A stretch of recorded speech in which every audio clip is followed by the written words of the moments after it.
Bom dia, Jacareí, bom começo de semana a vocês. Hoje é 22 de maio e nosso telejornal vamos conhecer o corredor de cargas pesadas que a Secretaria de Mobilidade Urbana pretende implantar em Jacareí.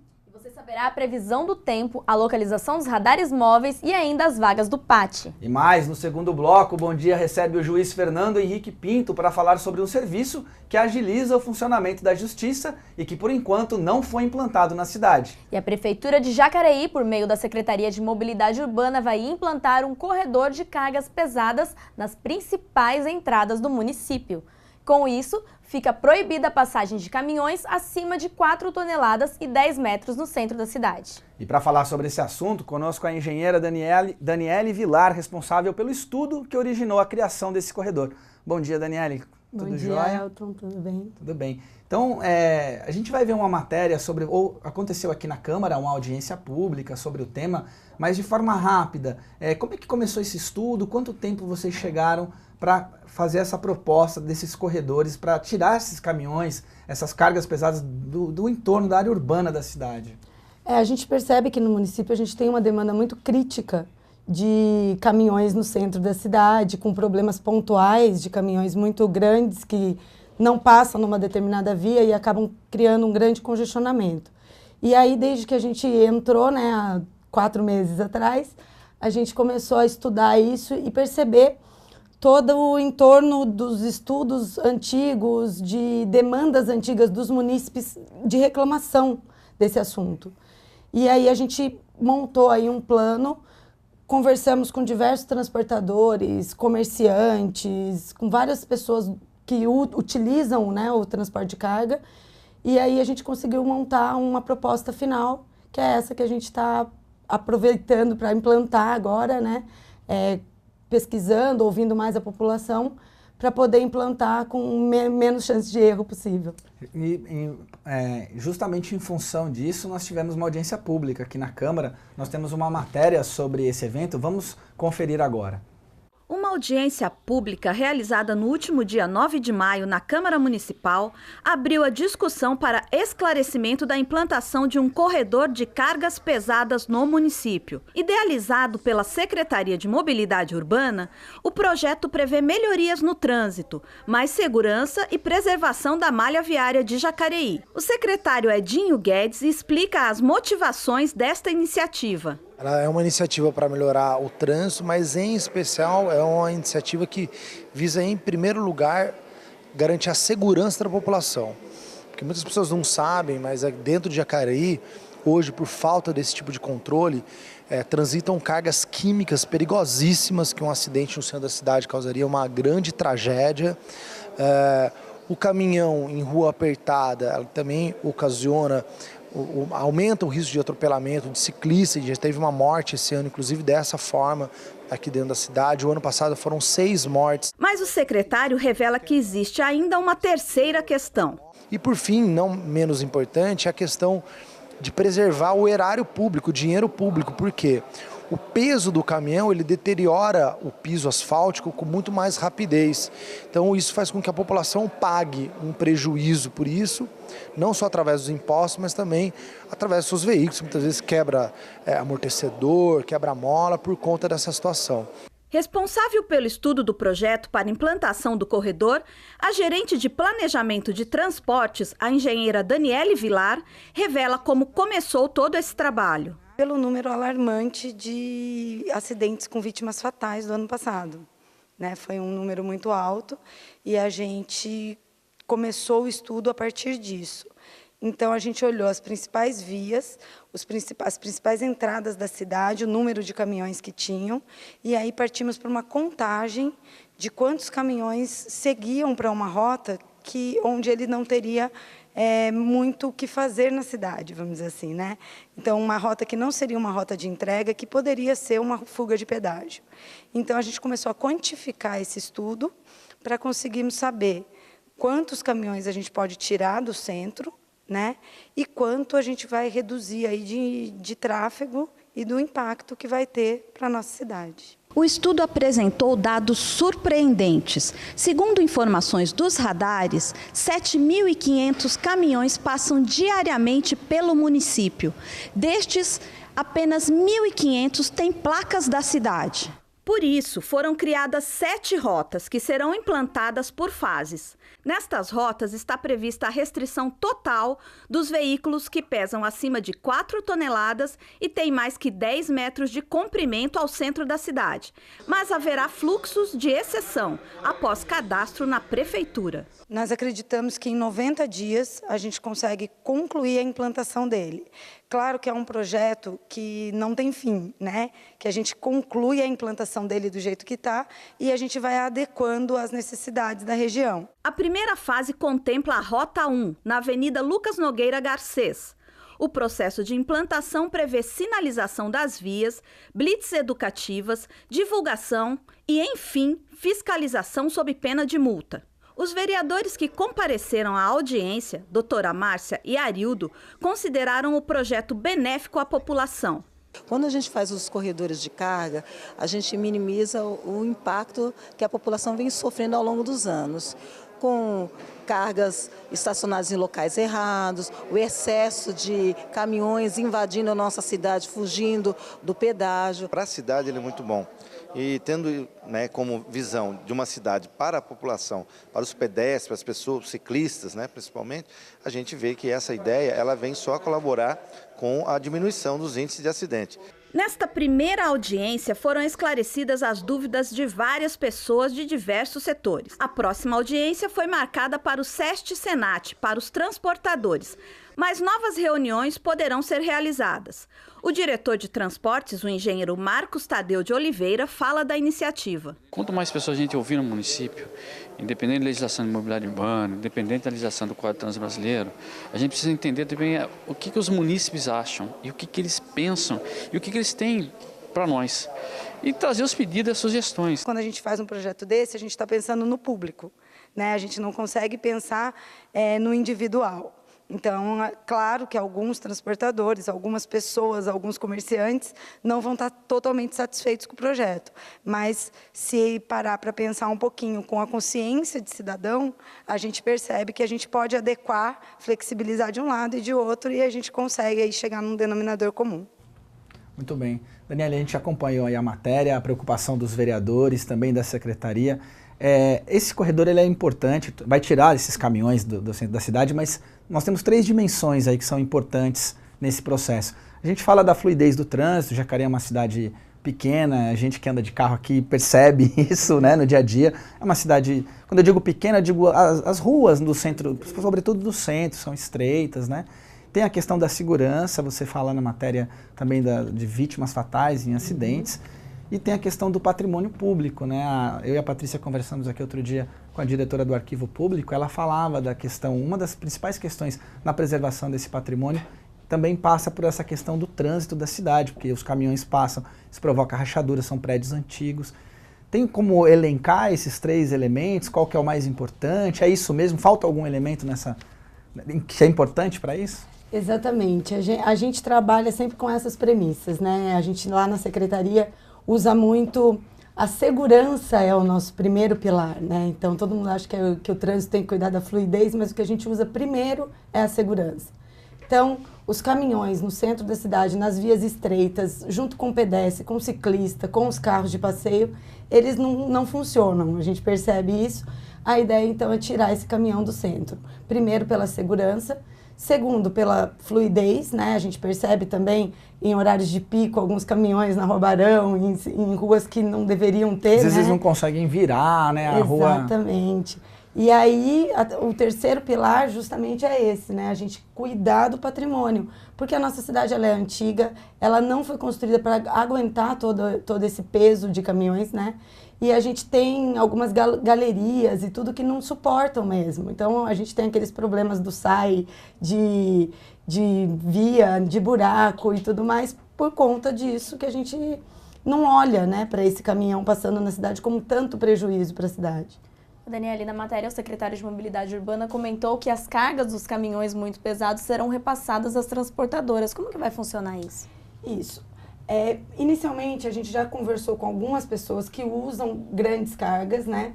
Alguns comerciantes, e eles vão tentar trocar com o próprio fornecedor o veículo que vem fazer a entrega.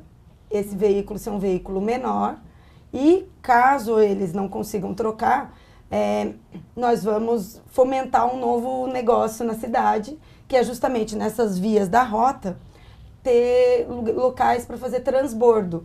Então, as empresas de Jacareí, que têm transportadoras e que têm carros menores, que são esses que serão permitidos dentro do centro da cidade, poderão fazer o transbordo de carga e colocar a carga em caminhões menores que poderão entrar a qualquer hora, qualquer tempo dentro do centro da cidade. Isso é muito importante falar, porque as pessoas às vezes entendem que a restrição ela é impedimento, né? É totalmente, não vai poder entrar. E nós temos o comércio no centro da cidade, temos lojas de magazines que carregam cargas grandes.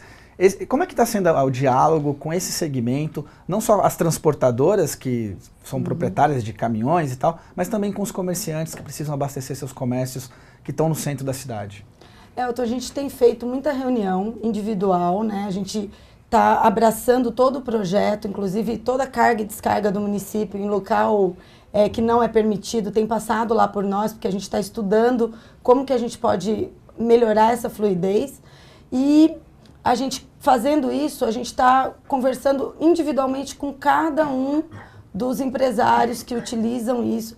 A gente tem agora, dia 31, uma audiência também lá na Associação dos Engenheiros e Arquitetos daqui de Jacareí, para conversar mais focado até com o pessoal de construção civil, que é um problema também, que eles também precisam de caminhões grandes, precisam em locais que ainda não tem esse acesso, que não vai ser possível pela rota. Então, a gente vai conversar mais focado nesse assunto com eles.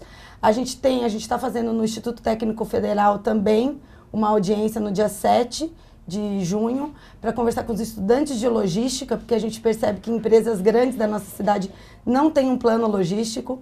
O plano logístico que a gente pediu para algumas empresas quem chegar primeiro entrega. Então, a gente está revendo isso e vendo como que os nossos estudantes daqui da cidade podem ajudar a gente e essas empresas a melhorarem aí a vida de toda a população, né? Ajudando a gente a planejar melhor a carga e descarga do comércio local para que a gente consiga tirar esses caminhões do centro da cidade. Muito bem, vamos dar uma pausa agora na nossa discussão para conferir a previsão do tempo nesse início da semana com a Climatempo.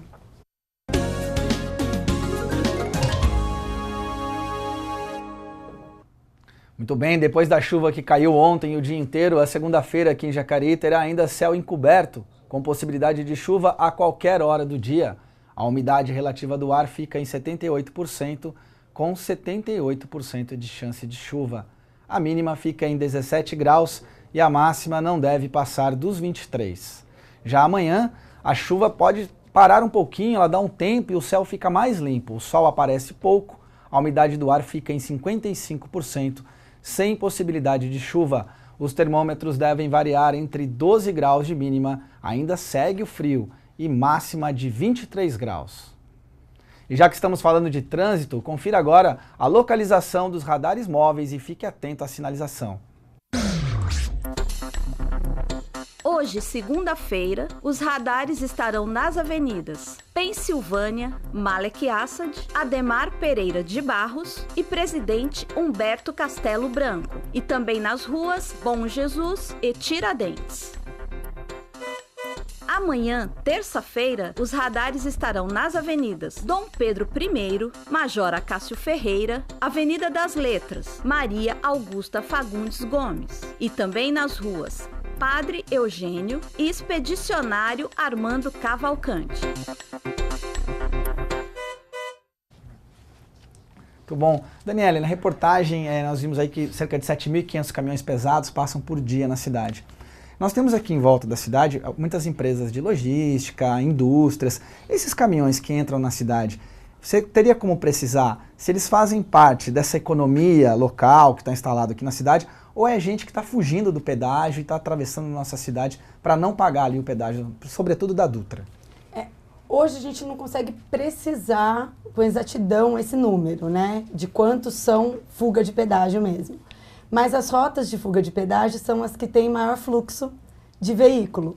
Então a gente percebe que provavelmente possivelmente é um indicador disso. Isso, esse é um indicador. Com a ajuda da CCR, agora na próxima fase do estudo, nós vamos conseguir medir isso, exatamente quantos caminhões a gente conseguiu tirar, né, da rota de fuga de pedágio por dentro da nossa cidade. E essas rotas, elas vão diminuir esse tráfego na cidade? Com certeza, porque o caminhão que ele não vai conseguir mais atravessar, ele não consegue mais chegar, porque hoje o que eles fazem? Entra por uma via, atravessa uma ponte, dá a volta no centro da cidade, atravessa outra ponte e sai furando um pedágio.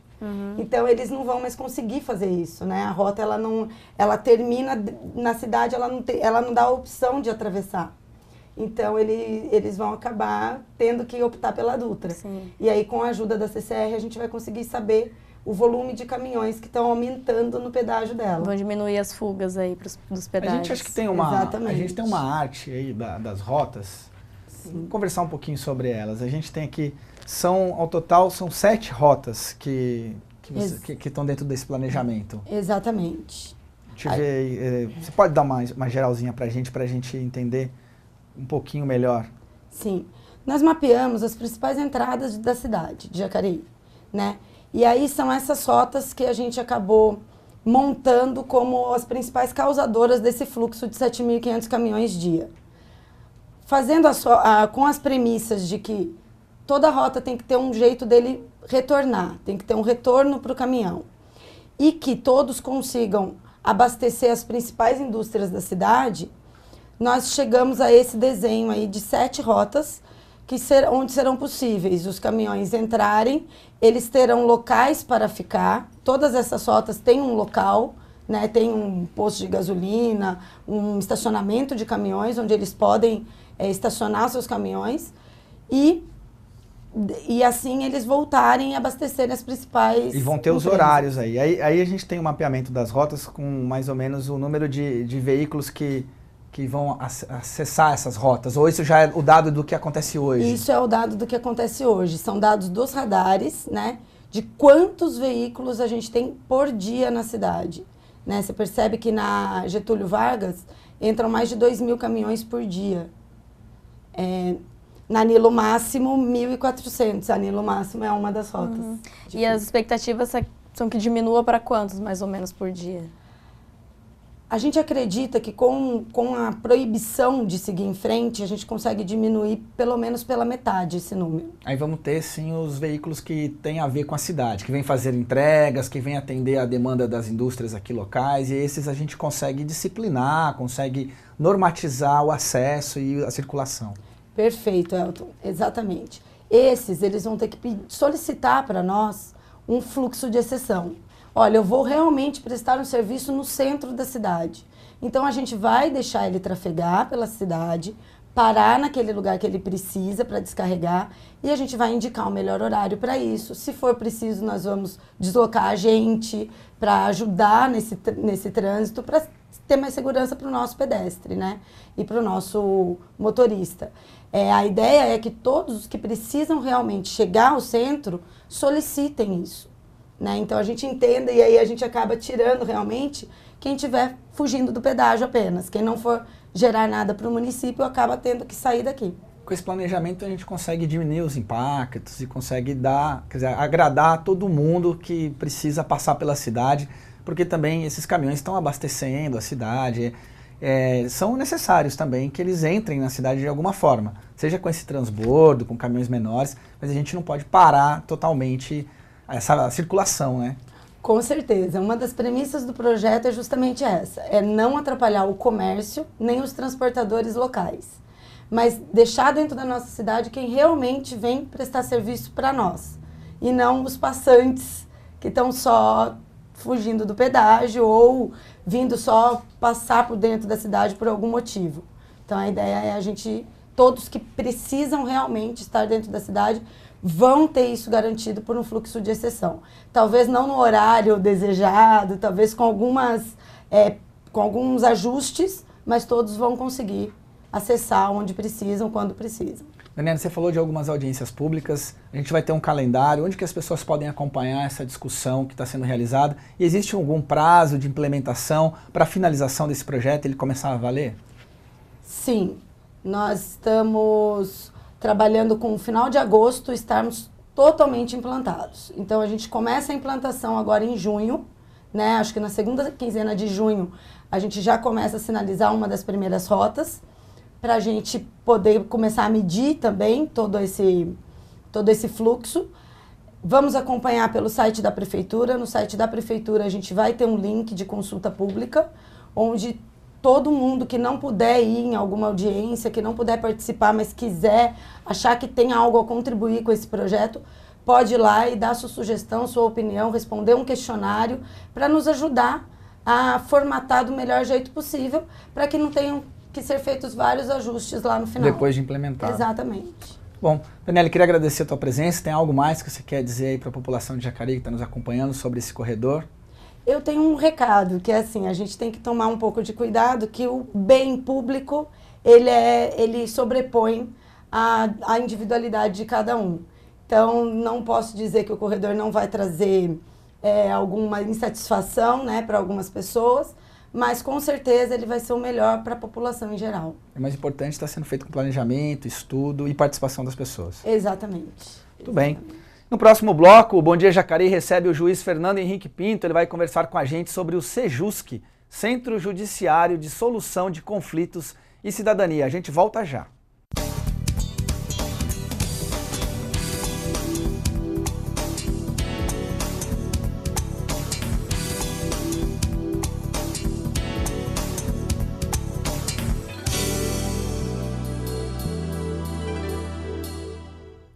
Estamos de volta com Bom Dia Jacareí, já conosco o juiz Fernando Henrique Pinto, que vai conversar sobre o Sejusc em nossa cidade. O Sejusc, para quem não conhece, é um serviço que está implantado em muitas cidades do país, mas ainda não chegou a Jacareí. Ele funciona como um centro judiciário de solução de conflitos e cidadania. Lá os assuntos são resolvidos com mais rapidez. Vamos conversar um pouquinho. Existe um impasse, hoje Jacareí não conta com esse serviço, né? Bom dia, primeiramente, doutor. Bom dia. Nós não contamos porque o Sejusc ele necessita de toda uma estrutura, né? E essa estrutura custa dinheiro, né? E nós temos uma realidade que nós mal conseguimos resolver o problema do prédio do fórum e quanto mais conseguir instalar um Sejusc, né? Vamos falar sobre isso também, mas antes vamos ver uma matéria que o repórter Rodrigo Romero fez sobre o Sejusc. O Centro Judiciário de Solução de Conflitos e Cidadania, o Sejusc, existe em muitas cidades do estado de São Paulo, mas em Jacareí o serviço ainda não está disponível.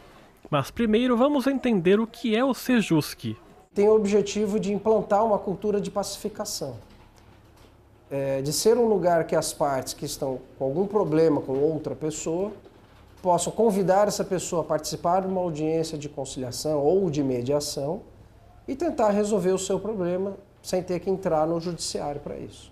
Então ele é importante, o Sejusc. Ele é importante, tudo que vem para agilizar para a sociedade civil é importante, mas desde que tenha atuação do advogado. O que a OAB rebate não é o Sejusc, até porque isso é uma questão de tempo só, a implantação em Jacareí. O que nós rebatemos, nós da OAB, é a ausência do advogado. A ausência do advogado. No ano passado, a então vereadora Rose Gaspar encaminhou um requerimento ao Tribunal de Justiça de São Paulo solicitando a instalação imediata de uma unidade do Sejusc em Jacareí. O serviço é um órgão do Poder Judiciário do Estado responsável por realizar sessões de conciliação e mediação de área civil, fazendária, previdenciária, de família ou dos juizados especiais, e é gratuito. Para este juiz do Fórum Jacareiense, é difícil implantar o Sejusc aqui no município. Jacareí é uma comarca de médio e grande porte. Para que seja instalado um Sejusc em Jacareí, não poderia ter uma estrutura pequena, né? Nós estamos numa comarca com 9 varas, né? 2 de família, tem um juizado especial que tem um movimento grande. Se nós instalássemos um Sejusc com uma estrutura pequena, ele não daria conta, né? Como precisa de uma estrutura razoável, essa estrutura tem custos. né? E como nós passamos por uma crise e os governantes e até os empresários estão sempre procurando recursos, né? Aí dificulta, porque o judiciário também não tem um orçamento próprio, ele depende do orçamento que é votado na Assembleia Legislativa de São Paulo. Eu não diria que seja necessário. Eu entendo que ele seja útil. A vinda dele é uma questão de tempo. Ele vai ser útil desde que tenha atuação de advogados para ambas as partes. Porque a OAB entende que sem advogado não tem como se fazer uma conciliação justa e correta na forma da lei. Mas para o Judiciário, que já está às voltas com as obras paradas do anexo do Fórum, é bem difícil que isso aconteça. Pelo que se vê, a Pomba da Paz vai demorar muito para pousar aqui em Jacareí. O que a gente precisa passar para os cidadãos jacarienses é que não há necessidade de esperar a implantação do Sejusc. Eles podem se utilizar do OAB Concilia. Todos que têm processo na justiça, em especial na área da família, podem provocar o seu advogado para que ele induza a parte a comparecer e tentar essa conciliação, que é a mesma finalidade do Sejusc. O Brasil, se não for um dos maiores, é o maior país de litigância do mundo, né? É claro que esses objetivos maiores podem ter e têm como consequência uma diminuição de feitos no judiciário. Pelo menos de feitos que não precisariam estar no judiciário, né? E, consequentemente, vai livrar o judiciário para ter mais tempo e recursos para dar atenção àqueles casos que realmente devem estar nele, né? De alta complexidade ou que não há meio de solucionar pela via amigável. Doutor, qual que é o principal entrave, então, né, a instalação do Sejusc aqui em Jacareí? O principal entrave é estrutural, né? Como foi dito na reportagem, é uma comarca grande, com uma demanda grande. Só as varas de família fazem mais de 100 audiências por mês, sem contar o juizado, sem contar também que as varas cíveis, né? E para isso nós precisamos ter uma estrutura razoável que demanda não só os custos de sua implantação, como também os custos de sua manutenção, né? E aí é difícil, né? Porque nós estamos em um momento de crise e está faltando dinheiro em todo lugar, né? Quando a gente fala em estrutura, doutora, a gente pressupõe também que deve haver um diálogo entre a justiça e outras entidades, outras instituições, como, por exemplo, a gente na matéria viu a opinião da OAB, também a participação da prefeitura. Como é que está essa construção para que a gente possa viabilizar o Sejusc em Jacareí? A OAB já chegou a ser contra o Sejusc, né? Hoje a posição da OAB é mais maleável, né? Ela reconhece o Sejusc como um órgão útil, né? Embora faça as ressalvas dela quanto à participação do advogado, né? O judiciário não tem nenhuma ressalva quanto à participação do advogado, absolutamente, pelo contrário, é bom. Aliás, eu gostaria que fosse que nem nos Estados Unidos, né? Que as pessoas consultam o advogado antes de tomar determinadas atitudes. Se elas fizessem isso, muitos dos problemas que ocorrem não ocorreriam, né? Para se fazer um contrato complexo, etc., as pessoas vão, sem assistência de advogado, às vezes acabam fazendo besteira. Aí né? precisa do advogado para Agora, reparar. por outro lado, e com todo respeito aos colegas da OAB, não é obrigatória a participação de advogado no Sejusc. Ninguém precisa de advogado para sentar e conversar, né? Agora, se a pessoa quer ter a assistência de um advogado, absolutamente os advogados são muito bem-vindos. Tem que se ter em mente tirar essa ideia utilitarista do Sejusc, né? Então, ele veio só para tirar processo do fórum. Não é isso. Nós vivemos num país que mata 60 mil pessoas por ano. Não existe outro no mundo que mate isso, nem em países com guerra declarada. Para você tirar dinheiro no caixa eletrônico, você precisa entrar num banco ultra seguro, indo para trás de um biombo dentro do caixa, né? E ainda assim você está sujeito a ser assaltado quando sair. Outros países, o caixa eletrônico fica na calçada. Você para, tira o dinheiro e continua andando. As pessoas brigam por qualquer coisa. As pessoas vão para o judiciário por qualquer coisa. Então, a ideia do Sejusc, muito além desse intuito utilitarista, é uma ideia de tentar implantar uma cultura de pacificação social. para que nós começamos a pacificar o nosso país, que está tão violento. Porque o foco no Sejusc é a solução do problema, não é a solução de um processo. Quando nós focamos no problema, quando nós focamos nas pessoas que estão envolvidas naquele problema, sabendo que está por trás daquele problema, os sentimentos, nós resolvemos o problema e as pessoas não voltam para fora. As pessoas têm uma qualidade de vida melhor. As pessoas aprendem a se respeitar e a respeitar a sua comunidade. E de forma geral, como que o senhor avalia, então, o acesso dos brasileiros aos serviços de justiça aqui no nosso país? Ele é muito desigual no país. No estado de São Paulo ele é excelente, né? Ainda mais com a implantação do processo digital. Os juizados estão bem estruturados, estão em todas as comarcas. Até 20 salários mínimos a pessoa não precisa de advogado, daí nenhuma novidade não precisar de advogado, né? Isso vem desde a Lei 9.099, né? Existem vários Sejuscs também, é o estado disparado com o maior número de Sejuscs, são mais de 100 Sejuscs espalhados pelo estado. Agora, se nós começarmos a principalmente subir, né, para o norte, nordeste, existe uma carência terrível de acesso ao judiciário, né? Então é uma coisa um pouco desigual que é tratada de forma de política pública centralizada em Brasília, no Conselho Nacional de Justiça, para tentar distribuir as forças de forma adequada nos lugares onde mais precisa. Doutor, existe uma questão de fundo, né, nessa história do Sejusc. Nós não estamos falando só de uma estrutura física que vai aliviar o fórum de processo. Nós estamos falando de uma certa cultura que está implementada no país, como o senhor muito bem apontou, que é do litígio, né, da disputa e a necessidade de a gente precisa aprimorar a nossa capacidade de diálogo, de contraditório. O senhor vê essa questão de fundo, ela é mais permanente do que a capacidade que a gente tem de criar estruturas para resolvê-las. Como o senhor bem apontou, a diferença entre você resolver um processo jurídico e você resolver o problema. O problema às vezes permanece. Você tem lá um processo, um acidente de trânsito, uma briga com um vizinho, o processo se encerrou, mas aquele problema vai continuar, ele vai gerar um novo processo provavelmente. Como é que a gente faz para mudar essa cultura? Bom, o Sejusc é uma tentativa, né? Na verdade, isso que nós estamos vivendo hoje no Brasil, isso já foi vivido na década de 70 nos Estados Unidos, já foi vivido na década de 80 na Europa, principalmente na Inglaterra, né? Eles estão bem mais adiantados que nós nesse sentido. A Argentina é um exemplo interessante, é um país que está aqui do nosso lado. Na Argentina, não se ingressa no judiciário argentino sem antes se tentar uma sessão de conciliação. É proibido, não entra. É obrigatório você primeiro tentar sentar e conversar com a pessoa com quem você teve um problema antes de ingressar no judiciário. Agora, nós temos que admitir que a pessoa que está envolvida no problema, ela está com envolvimentos emocionais que às vezes dificultam o diálogo, né?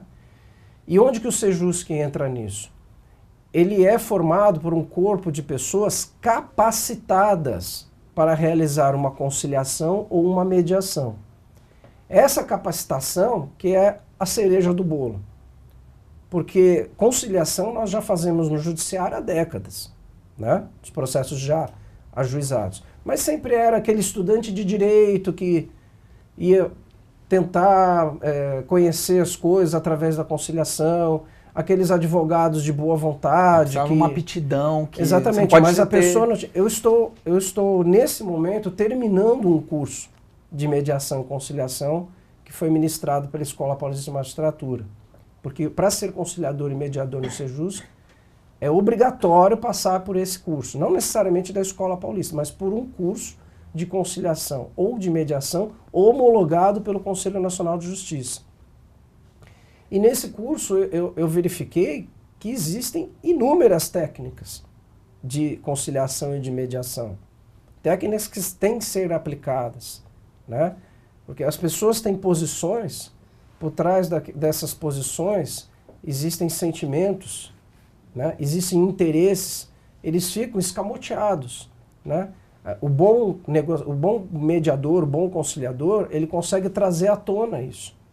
E na hora que ele traz à tona a verdadeira causa do problema, fica mais fácil ou menos difícil para tentar resolvê-lo. Quer dizer, não é só uma questão de boa vontade, tem técnica, tem conhecimento que tem que ser aplicado. Exatamente, tem técnica. E não é fácil. E não é fácil. E mais ainda, um bom conciliador e mediador é aquele que tem muita experiência nisso. Na Califórnia, nos Estados Unidos, por exemplo, como que funciona? A prestação do serviço de conciliação e mediação para o judiciário, ela é, vamos dizer assim, entre aspas, filantrópica. Ela não, a pessoa não recebe nada em troca. São muitos advogados que fazem isso, né? Mas existem câmaras de mediação privadas nos Estados Unidos. E quem que vai trabalhar numa câmara privada, e ganha muito bem, muito mais que um juiz, inclusive, exatamente aquela pessoa que fez a fama dela como um bom conciliador e mediador no judiciário, né? E a nova lei da mediação, ela trouxe essa novidade também, a possibilidade de serem instaladas no Brasil câmaras privadas de conciliação. Os advogados, por exemplo, eles podem, dentro do escritório de advocacia deles, criar uma câmara privada de conciliação, onde as pessoas vão procurá-los, não para elaborar uma petição inicial para um processo, mas para passar por um processo de conciliação e mediação, e o advogado vai poder cobrar por hora, né? Existe também, existe nos Estados Unidos a advocacia colaborativa. A advocacia colaborativa, ela é fulcrada na conciliação, na mediação, e eles têm uma cláusula que é a seguinte: se não der acordo, aquele advogado não vai poder advogar para nenhuma das partes. Olha só que interessante, né? E a nossa lei também, a lei processual, o novo Código de Processo Civil, trouxe um dos princípios importantes da conciliação da mediação, que é o princípio da confidencialidade, ou seja, o que é falado na conciliação não sai de lá, nem para o juiz. Aliás, muito menos para o juiz, né? Porque quando as pessoas estão fora daquela pessoa que vai julgá-las se não houver um acordo, as pessoas não se destravam. Os problemas reais não vêm à tona. Esse, mais ou menos, é o espírito. Doutor, qualquer pessoa pode ser um mediador, um conciliador no Sejusc, ou tem que ser um operador do direito? Como que é? Quando esse caso instalado, como é que vai funcionar? Pela normatização do Conselho Nacional de Justiça, para que a pessoa seja conciliador ou mediador, o requisito básico é que ele tenha uma formação superior e tenha 2 anos de formado. 2 anos de formado num curso superior. Independentemente do curso. Independentemente do curso. Nós temos excelentes conciliadores, são engenheiros, arquitetos, advogados, psicólogos, né? Excelentes conciliadores, né? Inclusive, às vezes, nós, por exemplo, no Sejusc Central, em São Paulo, o juiz Ricardo Pereira Júnior, ele consegue alocar os conciliadores conforme o tipo de conflito. Então, se o conflito envolve uma empresa, alguma questão de engenharia, ele desloca um conciliador dele que é formado em engenharia. Tem um conhecimento técnico, um repertório maior ali. Então, as pessoas das outras profissões, elas são muito bem-vindas. Agora, é lógico que muitas vezes o conhecimento jurídico faz falta.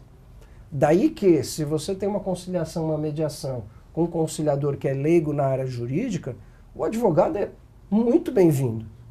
Recebemos com os braços abertos, porque às vezes a pessoa precisa se consultar com o advogado, né? É mais ou menos isso. Muito bem. Vamos dar uma pausa então na nossa conversa para saber sobre as vagas disponíveis no posto de atendimento do trabalhador aqui de Jacareí.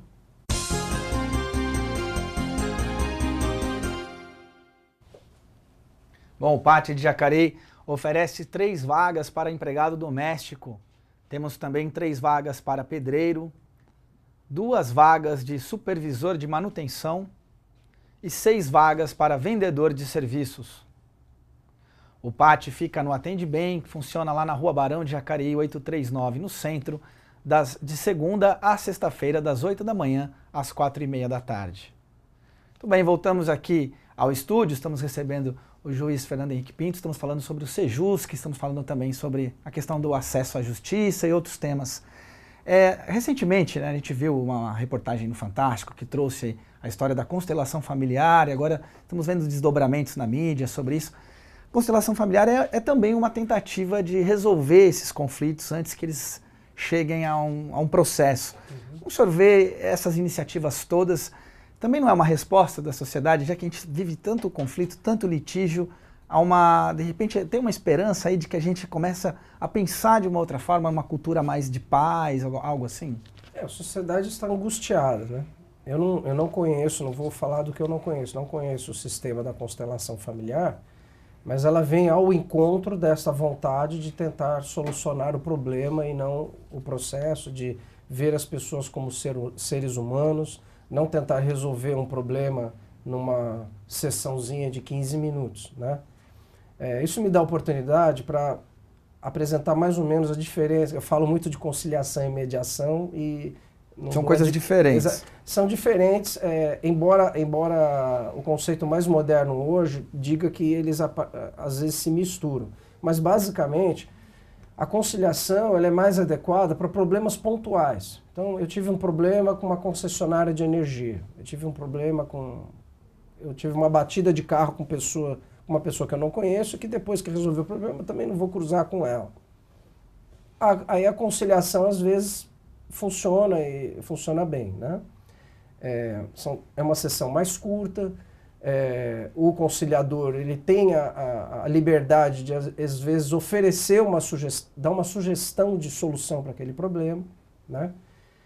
A mediação ela é mais adequada para questões que envolvam relacionamentos a longo prazo, como, por exemplo, os relacionamentos familiares, né?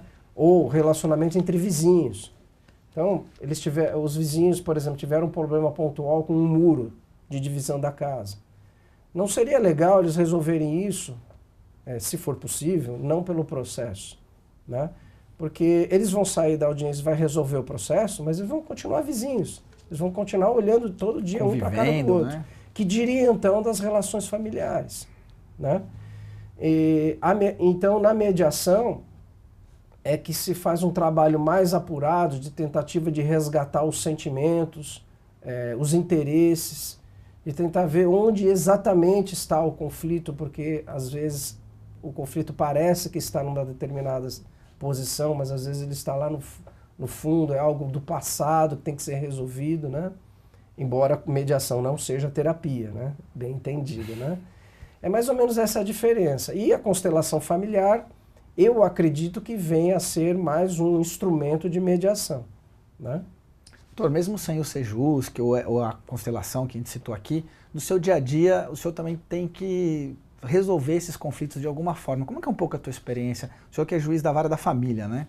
Que envolve, às vezes, questões... O nosso Código de Processo Civil, em primeiro lugar, ele institucionalizou o Sejusc como um órgão do Poder Judiciário, oficializou, porque até então ele existia apenas por uma resolução, a Resolução 125 de 2010, do Conselho Nacional de Justiça. E o nosso novo Código de Processo Civil, gostem ou não algumas classes de profissionais, ele valorizou e institucionalizou de uma forma muito incisiva a conciliação e mediação, tornando a audiência de conciliação e mediação uma passagem quase que obrigatória nos feitos cíveis e uma passagem obrigatória nos feitos de família, né? E quantas vezes nós instalamos uma audiência de conciliação, no meu caso só pode ser conciliação, né? Eu não posso ser mediador, né? E eu passo na audiência muito mais tempo do que eu levaria para fazer a sentença do caso, né?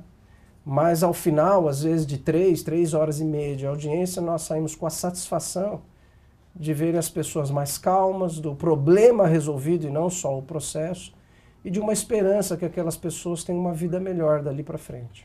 Doutor, aproveitando a sua presença aqui hoje, eu gostaria de saber se temos alguma novidade em relação às obras do anexo do fórum e do prédio atual. Não tenho nenhuma novidade. Salvo engano, acho que o mês que vem haverá uma reunião em São Paulo sobre o assunto. Nova reunião no Tribunal de Justiça de São Paulo sobre o assunto. Talvez mais para o fim do mês que vem tenha alguma novidade. Bem, vamos acompanhando então, né? Nós estamos acompanhando, né, essa questão da obra, sempre questionando o senhor aí. Mas a população passa por ali sempre em busca de alguma resposta, alguma perspectiva. Eu também. Eu estou rezando junto com a população. Sim. Porque a gente fala do acesso à justiça, mas a questão estrutural ela é, sem dúvida, também importante, né? Claro. Por exemplo, a mediação, conciliação, entre outras técnicas, existe a questão do próprio ambiente, né? Então, por exemplo, o ideal é que a mesa seja redonda, porque para que ninguém se sinta na cabeceira, para formar um clima de igualdade, que o mediador e o conciliador ele não fique num lugar mais elevado do que as partes, ele fique no mesmo nível das partes, que ele fique mais ou menos no meio das partes, para não dar a entender que ele está de um lado. Então, é uma série de... E o ambiente tem a ver com isso. Tem a ver com isso. Eu lembro uma vez, eu estava lendo uma revista de arquitetura, não tinha nada a ver com direito, e os arquitetos falam, eu fiz tal coisa para um cliente, ele gostou e tal. E eu lembro que uma juíza do trabalho contratou uma arquiteta do bolso dela, óbvio, né? E fez uma reforma na sala de audiência, na sala de conciliação dela, trabalhista, né? E a arquiteta mencionava, né? O quanto que aumentou os índices de acordo depois da reforma. Porque era um ambiente agradável, com plantas, cores, iluminação, etc. Né? Já desarma um pouco a pessoa ao entrar naquele ambiente. Isso influencia também. Né? Hoje nós fazemos conciliação. Hoje, há 10 anos que eu estou aqui, as nossas salas de conciliação são 2 puxadinhos no corredor do fórum com divisória de madeira, apertado. Né? As pessoas ficam lá fora se entreolhando. Exatamente. É até um milagre o índice de conciliação que nós conseguimos, que acho que 80% dos processos que vão para a sala de conciliação saem com um acordo. Né? Então acho que é até milagroso o que a gente faz aqui. Na verdade, desculpa até, a gente não, que faz os meus conciliadores e mediadores, né? Porque eu tenho conciliadores e mediadores capacitados com a capacitação do Conselho Nacional trabalhando comigo, graças a Deus. E há alguma perspectiva para que esses impasses sejam resolvidos para que haja a implantação do Sejusc aqui? Não, vai depender de meios, né? Sim. Na verdade, eu já coloquei para o Tribunal de Justiça e para o Núcleo de Conciliação do Tribunal que às vezes pode-se fazer um bem bolado, né? Às vezes você resolve um problema e resolve 2. Por exemplo, São José dos Campos. Como que foi resolvido o problema? Na hora que o fórum novo ficou pronto, as instalações do fórum velho foram para o fórum novo e o Sejusc foi implantado no prédio velho do fórum, onde já havia o prédio, já havia a estrutura de informática toda instalada, os computadores ficaram lá, então facilitou muito, né? Então, às vezes, resolvendo um problema, a gente resolve 2, né? Sim. Muito bem. Então, eu queria agradecer a sua presença mais uma vez aqui no Bom Dia Jacareí. Eu que agradeço a oportunidade. Muito bem. Bom, o nosso telejornal fica por aqui. Eu agradeço a presença também da Daniele Vilar, que esteve conosco na primeira parte do programa para falar sobre o corredor de cargas pesadas, ao juiz Fernando Henrique Pinto, que entre outras coisas conversou com a gente sobre o Sejusc. Obrigado a você, telespectador, e também lembrando que esse programa é reprisado logo mais ao meio-dia, você confere a reprise aqui com a gente e todas as nossas reportagens em nosso canal do YouTube, youtube.com/TV Câmara Jacareí. Curta e compartilhe nossos programas também no Facebook, facebook.com/TV Câmara Jacareí. E hoje tem Contraplano, né? Eu conversei com a Ludmila Saharovski e tem um convite dela para vocês aí assistirem o programa. Bom dia, Elton. Bom dia, amigos. Eu estou aqui para convidá-los para que assistam hoje às 20 horas ao programa Contraplano, onde eu estarei falando um pouco da minha trajetória de 45 anos de cronista, dos livros que escrevi, das minhas emoções com a escrita, enfim, para que vocês me curtam e me conheçam um pouquinho mais quem ainda não conhece. Espero por vocês. Até lá. Então não se esqueça, hoje é dia de cultura na TV Câmara Jacareí, às 8 da noite, com a reprise às 23 horas do programa, aqui na TV Câmara, Contraplano, com a Ludmila Saharovski. E vamos encerrar o programa ao som do Kid Vinil, que nos deixou essa semana. O Kid Vinil que eu li essa semana, que num tempo onde não existia o Google, o Kid Vinil era a nossa enciclopédia musical. Muito obrigado pela sua audiência, voltamos amanhã, um abraço, até lá. Acordo 7 horas, tomo ônibus lotado, entro 8h30, eu chego sempre atrasado, sou boy, eu sou boy.